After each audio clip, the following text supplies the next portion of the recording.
kesebelasan utama Indonesia. Tengok ni 100% player naturalisasi.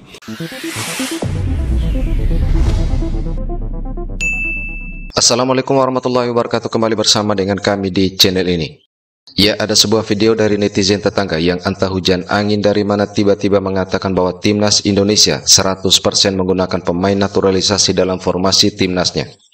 Bukan main dahsyat geng-geng Konoha daripada Indon sana duk hentam Malaysia because kita gunakan player naturalisasi untuk national football team. Cuba tengok ni. Cuba tengok kesebelasan utama Indonesia. Cuba tengok ni. 100% gunakan player naturalisasi. Tak ada seko pun dalam listing ni nama Soekarno ke, Soeharto ke, Bang Pamungkas ke. Tak ada. Tak nampak pun nama-nama macam apa Hindrawan, Setiawan apa semua tu. Tak ada. Tengok ni 100% player naturalisasi. Daripada keeper, defender, midfielder sampailah striker. At least kita punya line up Malaysia kita ada Akia Rashid, kita ada Ghazali, ada Arif Aiman, ada Safawi Rashid.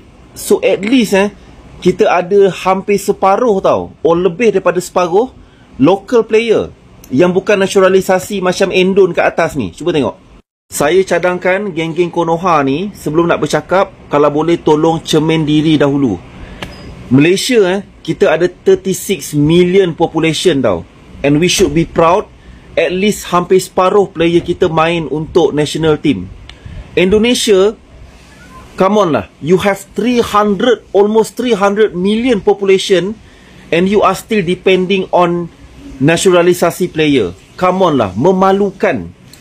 Macam ni lah. Next time, kalau tak nak kena bantai, better jangan bercakap. Alright? Just shut your mouth.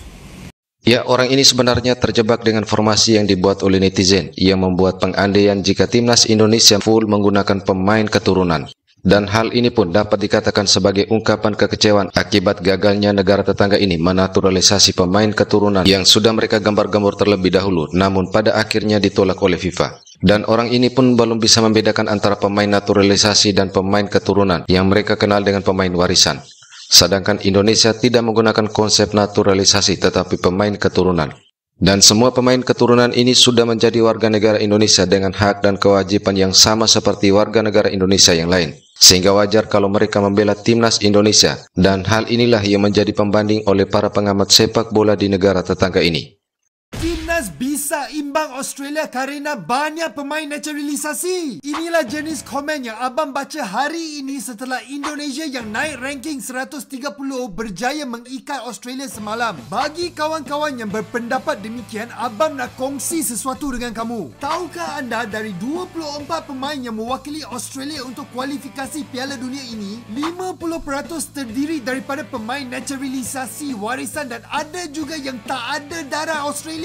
Satu lagi contoh, korang tahu pasukan France yang menang Piala Dunia 2018? 87% pemain adalah naturalisasi dan tak ada darah Perancis. Ini termasuk Kylian Mbappe, Antoine Griezmann, Ousmane Dembele dan banyak lagi. Persoalannya, adakah berbaloi kita melepaskan pemain yang berbakat disebabkan oleh asal-usul mereka? Pendapat abang, asalkan pemain itu memberi yang terbaik untuk pasukan kebangsaan dan bangga menjadi rakyat negara itu, kasih jalan.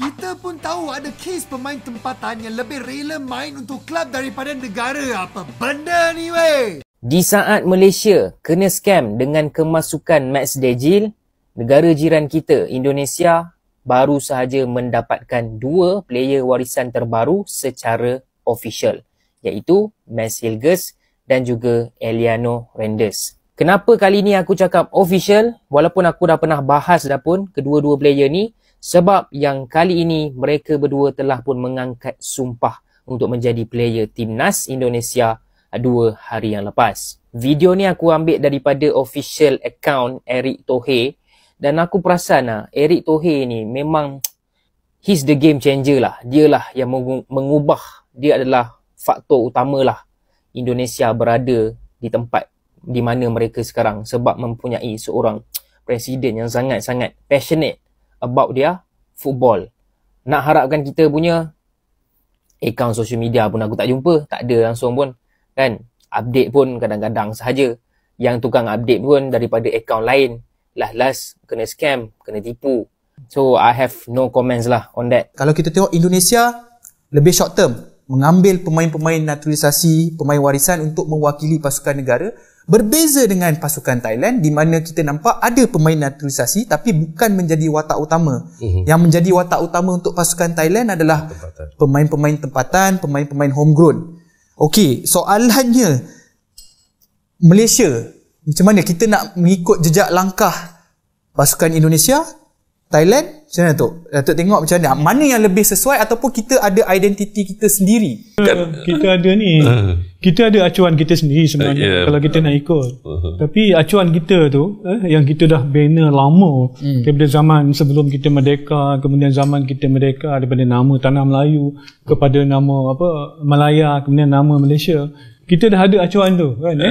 Pemain kita adalah pemain yang menerusi complement each other antara kaum Melayu, India, Cina, menyebabkan pasukan kita kuat. Kita layak ke Olimpik 72, kita layak ke Olimpik 80. Kita boleh buat sebenarnya.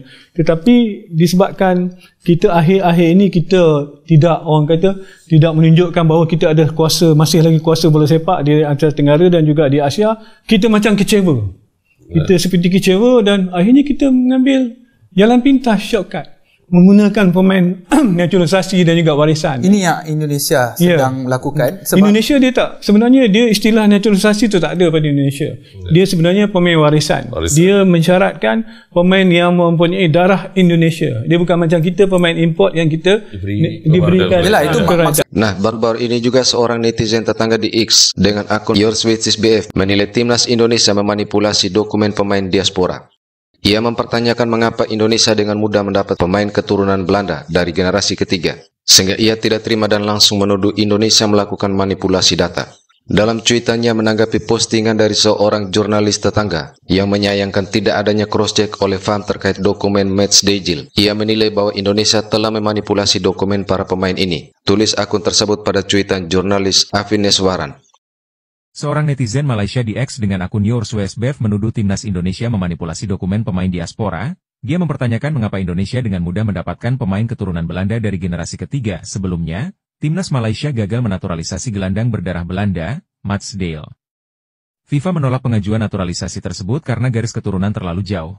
Maksimal pemain dinyatakan eligible adalah dari keturunan kakek nenek. Nah, akun YourSwissBF merasa tidak terima dan langsung menuduh Indonesia melakukan manipulasi data. Menurut saya, Indonesia telah memanipulasi dokumen para pemain ini, tentu saja mereka akan menyangkalnya, tetapi Indonesia adalah negara paling korup di Asia. Cabang FIFA juga ada di Jakarta. Apa yang Anda harapkan dan pikirkan? HRR Official Johor. Tulisnya di X menanggapi cuitan jurnalis T. Afineswaran, padahal, jurnalis T. Afineswaran justru menyayangkan tidak adanya cross-check oleh FAM terkait dokumen Matchday. Oke, apapun pandangan warganet sebelah, disinilah yang membedakan dalam pencarian bakat pemain-pemain keturunan di Eropa. Indonesia jeli dalam memilih dan mencari tahu asal-muasal seorang pemain untuk berpindah ke warganegaraan dan menjadi pemain timnas Indonesia. Dan hal itu pun tidak sebagaimana yang dikatakan bahwa Indonesia sangat mudah. Akan tetapi tim yang ditugaskan oleh Federasi Sepak Bola Indonesia juga membutuhkan proses dan waktu yang cukup lama. Oke, terima kasih sudah menonton video ini hingga usai. Wassalamualaikum warahmatullahi wabarakatuh.